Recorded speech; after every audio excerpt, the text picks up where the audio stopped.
Welcome back to Maranatha Teaching Channel. I'm Femi Fenoyo, your host. In our last couple of teaching, we have been focusing on the Jews.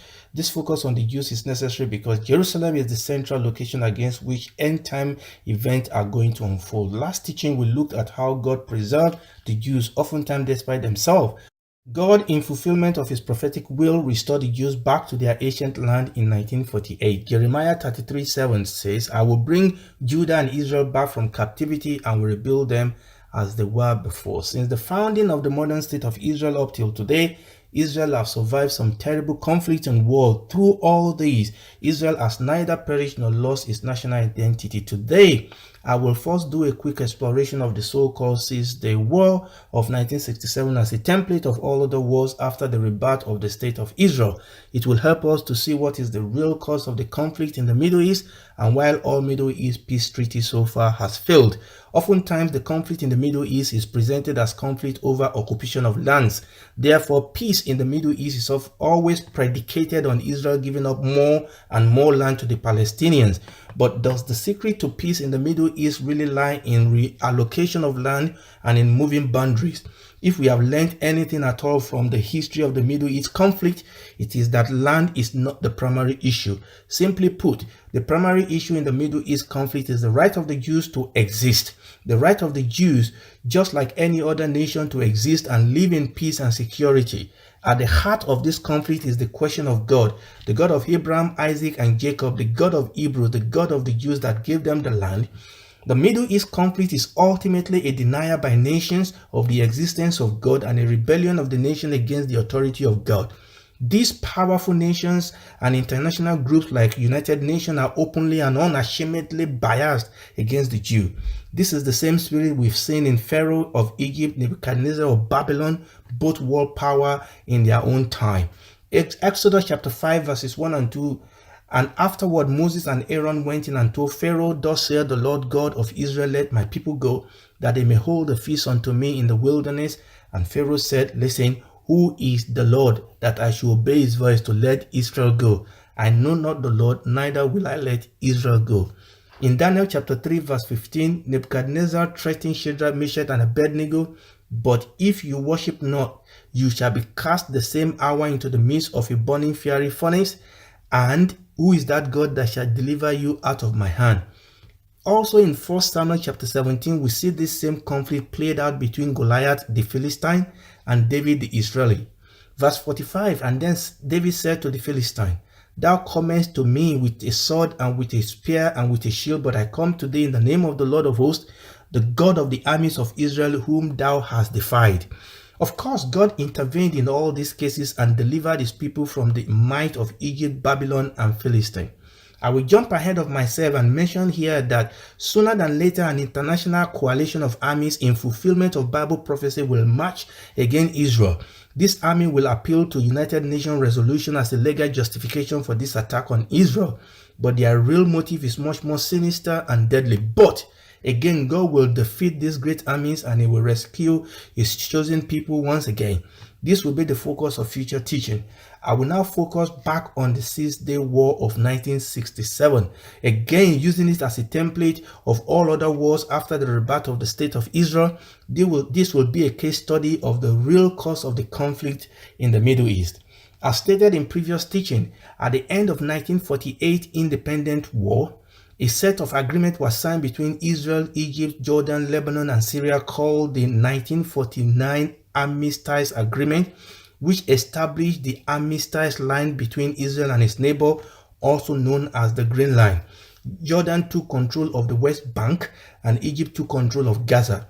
Between the War of Independence in 1948 and the year 1967, Israel was under continuous attack by the surrounding Arab states.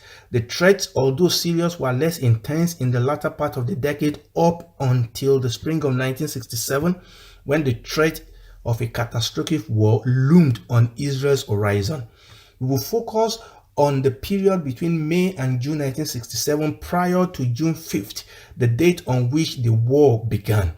In the weeks leading up to the Six-Day War, Arab leaders repeatedly threatened Israel with annihilation, and this is the heart of the Middle East conflict. In May 15, 1967, Egyptian leader Nasser amasses troops in the Sinai.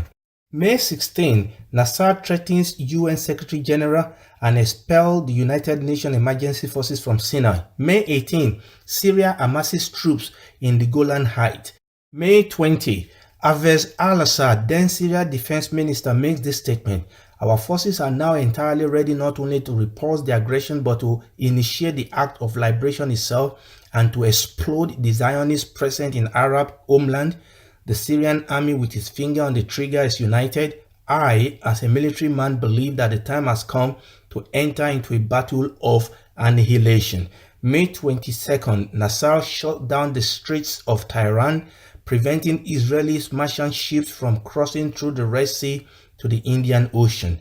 Between May 23rd and 27th, Egyptian Field Marshal Ammar planned initiating an attack on Israel on May 27th, but for various reasons this was not done.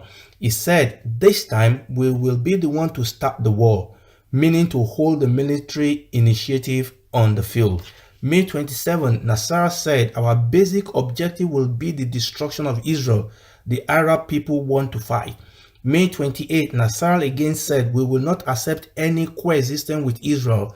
Today the issue is not the establishment of peace between Arab states and Israel. The war with Israel is in effect since 1948.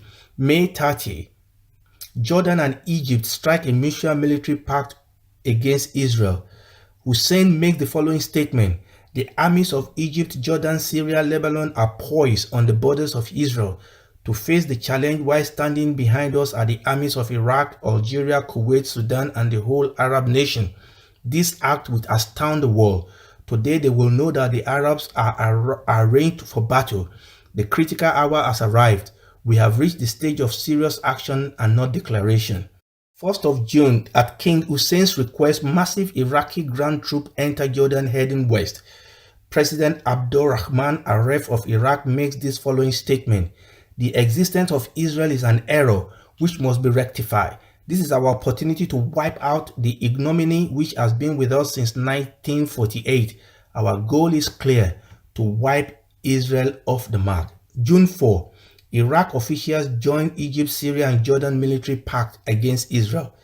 This repeated threat of annihilation of Israel by Arab leaders, together with Egypt's re-ejection of United Nations forces, the closing of the Straits of Tehran, and the amassing of troops on Israel's northern and southern borders, created a state of existential war for Israel. So, on June 5, 1967, having been on high alert for a month, realizing it either takes the initiative or perishes, at 7:45, Israel launches an Air Force raid, Operation Focus, destroying 452 Egyptian, Syrian, Jordanian, Iraqi, and Lebanese aircraft, and creates the condition to win the inevitable Six-Day War.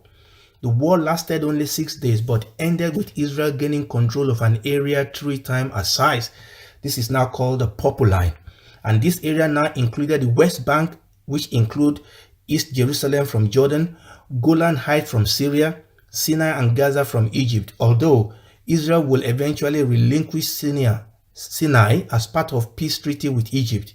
The new area allowed Israel to establish more defensive border against our attackers. As it is clear from the rhetorics of the Arab leaders in the months and weeks leading to the Six-Day War, the heart of the Middle East conflict has always been the right of Israel to exist in peace and safety in our homeland. For about 19 years, between 1948 and 1967, Jordan controlled Judea and Samaria, that's the West Bank, and also East Jerusalem, while Egypt controlled the Gaza Strip. Yet, this Arab country did not offer to surrender those lands to make up an independent state of Palestine. This was simply because there was never an Arab-Palestinian people grouping or state. As discussed in previous teaching, although today we have a group of Arabs that are called Palestinians, Palestine has never been the name of a nation or a state. Rather, it was a geographical term initiated by the Roman emperor used to designate the region at that time in history when there was no nation or state there. Its original occupant, Israel, has been conquered by the Roman and dispersed. Unfortunately, the so-called Palestinians refugee and territorial problem has been used by the United Nations and the powerful nations of the world to create resolutions after resolutions that are hostile to Israel. They consistently ignore the true history of the modern-day Palestinians, so-called, and also ignore the blatant existential risk Israel is exposed to from her near and her not-so-near neighbors. They also ignore the right of Israel to protect herself. Thank you for joining me today. I hope this teaching today has been a blessing to you. Please join me again next time by the grace of God on Maranatha Teaching Channel. Shalom.